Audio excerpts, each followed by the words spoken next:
'Twas a long time ago, longer now than it seems, in a place that perhaps you've seen in your dreams. For the blog you are about to be told began in the holiday worlds of old. Now I know you're curious to hear what I say. Well, sit back and let the video play.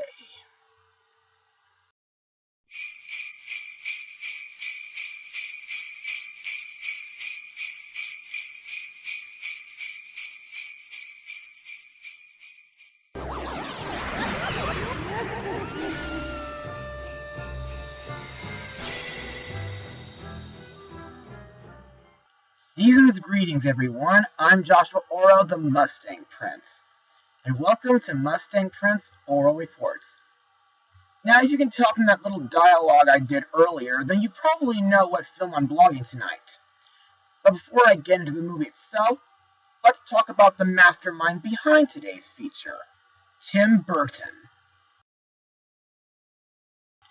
As most of you know, Tim Burton is one of my favorite filmmakers. And over the years, he's made such great stuff, from an eccentric stop-motion short to amazing movies adapted from books, TV shows, stage musicals, comic books, old movies, true stories, trading cards, and he made a stop-motion remake to one of his own movies. And while I'm excited for his take on Disney's Dumbo, the movie I'll be vlogging today is not just a Christmas movie, but it's also a Halloween movie. And above all, it's considered by fans as one of his best works. Released on October 13th, 1993, the movie is The Nightmare Before Christmas. Now let's get started. The film follows the misadventures of Jack Skellington, Halloweentown's beloved Pumpkin King, who has become bored with the same annual routine of frightening people in the real world. When Jack accidentally stumbles upon Christmastown, he gets a new lease on life.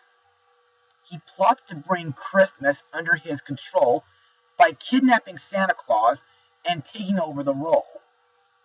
But Jack soon discovers that even the best laid plans of mice and skeleton men can go seriously awry.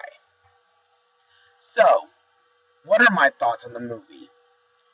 Well, despite the fact that I never saw this movie when I was a kid, I still think this is one of the best stop-motion movies of all time, and this truly is Tim Burton's magnum opus, despite the fact that he never directed it, but who cares? I love this movie. But to further explain why I enjoy the movie, let's move on to Mustang notes. The Nightmare Before Christmas originated in a poem written by Tim Burton in 1982 while he was working as an animator at Walt Disney Animation. The poem drew inspiration from TV specials like Rudolph the Red-Nosed Reindeer, How the Grinch Stole Christmas, and the poem A Visit from St. Nicholas, or The Night Before Christmas as it's mostly known. Tim was largely fascinated by holidays during his childhood. He said, and I quote, "Anytime there was Christmas or Halloween, it was great. It gave you some sort of texture all of a sudden that wasn't there before." With the success of Vincent in the same year, Burton began to consider developing The Nightmare Before Christmas as either a short movie or a 30-minute TV special, but to no avail. Over the years, Burton's thoughts regularly returned to the project, and in 1990, he made a development deal with Walt Disney Studios. Production started in July 1991 in San Francisco with Tim Burton's friend Henry Selick hired as director. Disney released the movie through their Touchstone Pictures because the studio believed the movie would be too dark and scary for children. But thankfully, it was reissued under the Walt Disney Pictures label in 2006. During production, the then Disney chairman, Jeffrey Katzenberg, saw the film as an opportunity of continuing the studio's streak of recent success in feature animation.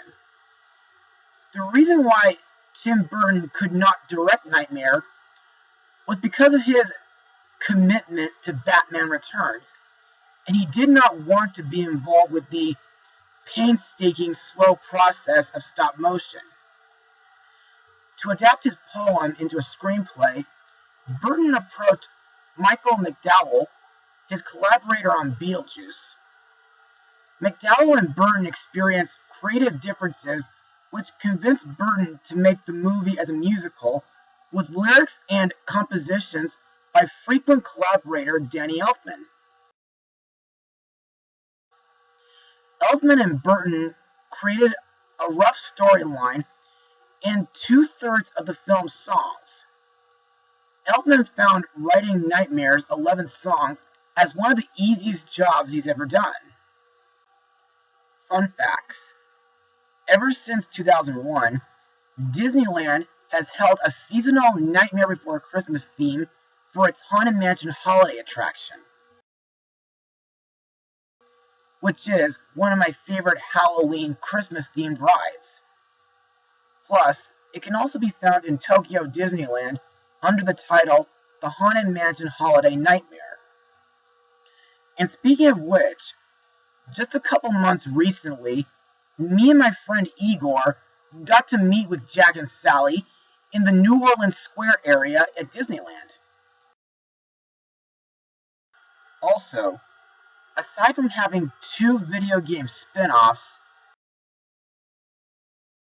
Nightmare Before Christmas has had levels throughout the Kingdom Hearts series, which were featured in the first game, Chain of Memories, 358 Over 2 Days, and Kingdom Hearts 2.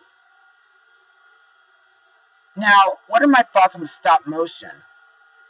Well, in my opinion, the stop motion animation, while it's had eccentric at times, is awesome. And I really love how Tim Burton and his crew designed the characters, as well as the sets for Halloweentown, the graveyard, and the set for Christmastown. Also, the area in the woods where all the holiday doors are looks very interesting in my opinion. Plus, I like that Halloweentown is inhabited by all sorts of eccentric and friendly creatures like witches, ghosts, mummies, vampires, werewolves, clowns, and more. And I really love how Jack's sleigh looks in this movie. It's basically a huge coffin with a trash can attached to it. I also like certain scenes, like the town meeting, the scene where Jack is experimenting on many Christmas items, and the final climax against Oogie Boogie and his deathly booby traps. Also, the scene where Jack Skellington is delivering Halloweentown-made Christmas presents to everyone, in my opinion, is pretty creepy, and I think it could be a little bit of an inspiration behind the Krampus movie that I blogged in my last episode. But as the scene builds, it becomes really intense when the military tries to shoot Jack down. You know, if Jack could have at least talked to Santa Claus about how he felt and asked him for permission to try out Christmas in his own style, then I guess things would have been okay. Now let's talk about the songs featured in the movie. First, there's This Is Halloween, sung by the citizens of Halloweentown, which I think is a great opening song, and I'm glad that Square Enix uses this song for the Halloweentown level in the Kingdom Hearts games, and Disneyland uses it for their Halloween fireworks show Hallowishes. Then there's Jack's Lament, which I find is very relatable and sympathetic due to Jack being tired of celebrating Halloween and wanting to experience something new. Next is What's This?, which is sung when Jack enters Christmastown. During the song, Jack discovers something that the citizens of Christmastown do, which are differently from the citizens in his home world. We also have Kidnap the Sandy Claus, sung by Lock, Shock, and Barrel, when they plan to capture Santa so that Jack can take over Christmas, which only brings in a disastrous result. To me, while this song is pretty wicked and, well, devilish, I think this song is kind of a little bit, well, is used a lot on the Haunted Mansion holiday. Next is Making Christmas, sung while everyone in Halloweentown prepares all the gifts and decorations for Christmas, while Santa and his elves continue with their own preparations. You know, I'm kind of surprised how these creatures can make Christmas Halloween-styled in about 9 weeks, while Santa can do it all year round. Next we have the villain song, Oogie Boogie Song, sung by the evil boogeyman himself while he tortures Santa Claus. To me, while this song does, well, serve as a big-lipped alligator moment, I really love the rhythm of this song, and it kind of sounds like a blues-style song. Also, fun fact, the film used ultraviolet lights for the cool lighting effect. However, Henry Selick had to be very careful to avoid getting a skin disease from those type of lights. And finally, we have Sally's song, sung after Jack takes off to do Christmas when her plan to stop him with fog fails. During her song, Sally sings about how she hopes that Jack is safe, yet she feels that Jack will never accept her feelings for him. In my opinion, this is another sympathetic song, and I also like the cover sung by Amy Lee, who's best known as the lead singer for Evanescence. Anyway, let's move on to the characters and their voice actors now. Our main character, Jack Skellington, is voiced by Chris Sarandon, best known from The Princess Bride, Fright Night, Child's Play, and Nausicaa of the Valley of the Wind. Jack is known as the Pumpkin King of Halloweentown. He owns a ghost dog named Zero. More on him later. Anyway, as a living skeleton, Jack is immortal, and he can remove parts of his body without harm, as is often demonstrated for comic relief. Now, Jack is the most important of many Halloween spirits, with the implication that their job is to scare people in the real world on Halloween night, though all in innocent fun. Now, in my opinion, Jack is very relatable due to his job being very tiresome and frustrating year after year. It kind of reminds me how I feel during other holidays, like Mother's Day, Christmas, and birthdays, whenever I try to do something new for my mother or a certain friend. But, on the other hand, I think Jack is a great ally in the Kingdom Hearts games, and I'm glad that Disney gives Jack a chance to spread Christmas and Halloween at the Haunted Mansion. Next we have Jack's little friend Zero, a ghost dog who has a small glowing jack-o'-lantern nose. In my opinion, Zero is very loyal to his master.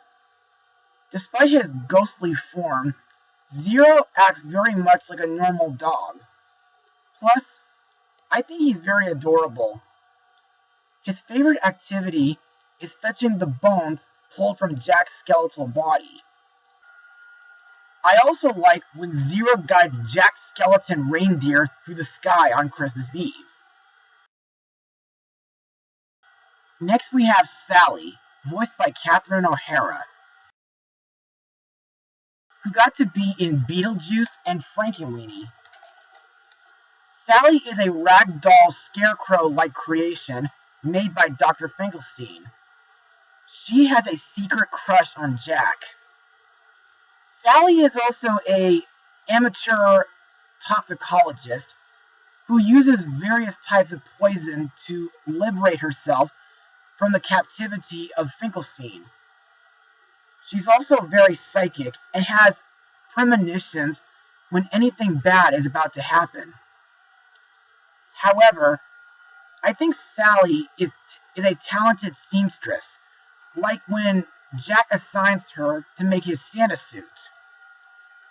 Also, I like the part where Sally uses one of her legs to distract Oogie Boogie when she tries to rescue Santa Claus.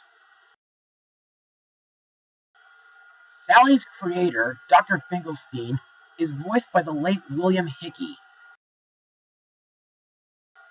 who was in National Lampoon's Christmas Vacation and Mouse Hunt. Finkelstein takes full responsibility over Sally and acts as an overprotective father by keeping her under lock and key under the pretext of sheltering her from the outside world. He also has a passion for inventing, and he believes that all his experiments are flawless. Plus, while he is generally portrayed as grouchy, he's shown to be extremely friendly towards Jack Skellington, and he's always eager to assist him, like when he allows Jack to borrow some of his lab equipment, and he creates skeleton reindeer to fly Jack's sleigh. The Mayor of Halloweentown is voiced by the late Glenn Shadix, who has been in Tim Burton's Planet of the Apes. The mayor is an enthusiastic leader who conducts town meetings.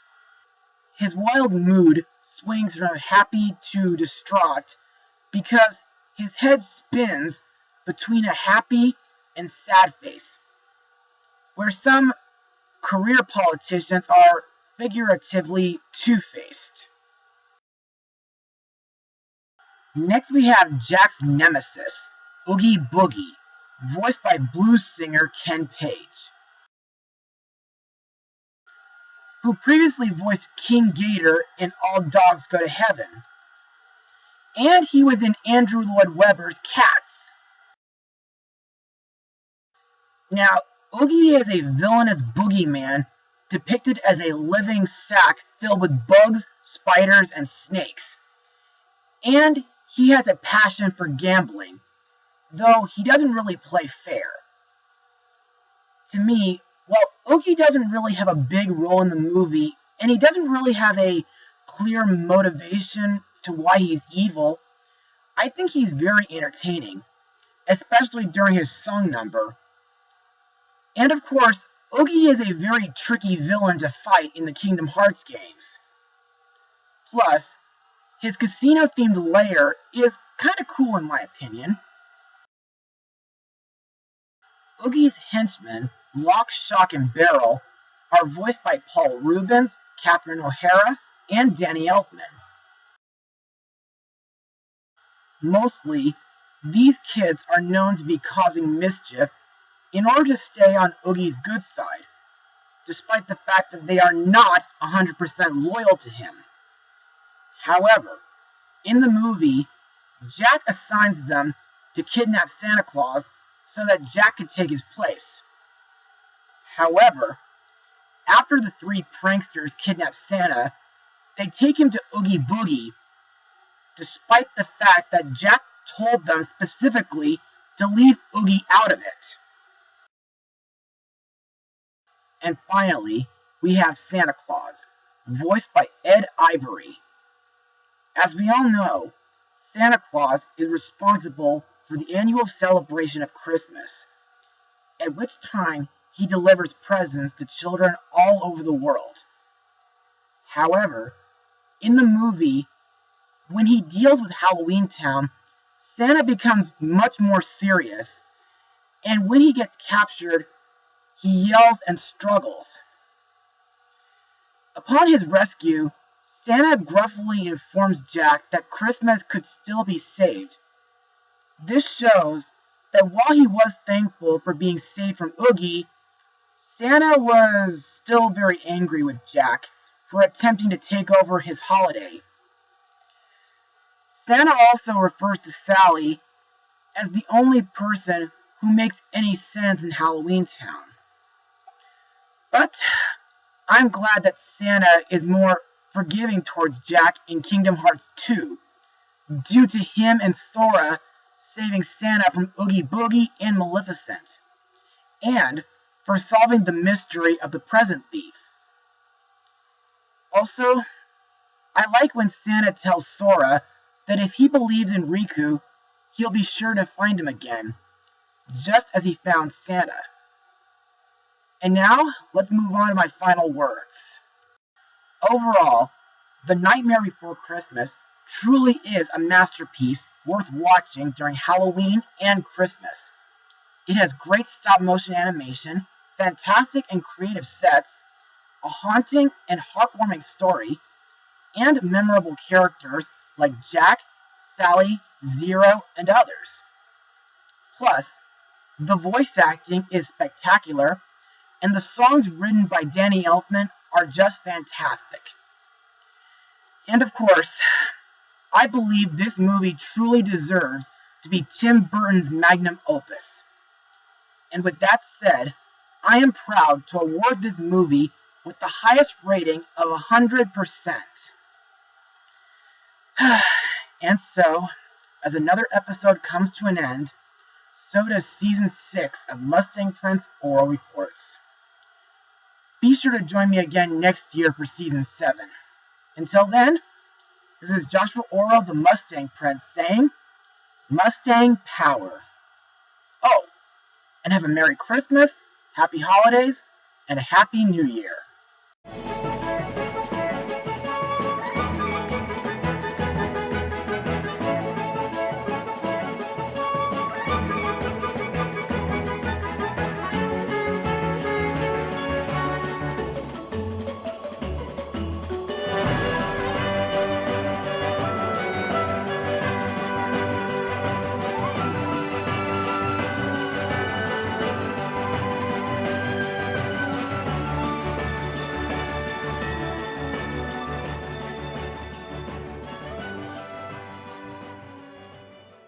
Happy Halloween! What a nice present.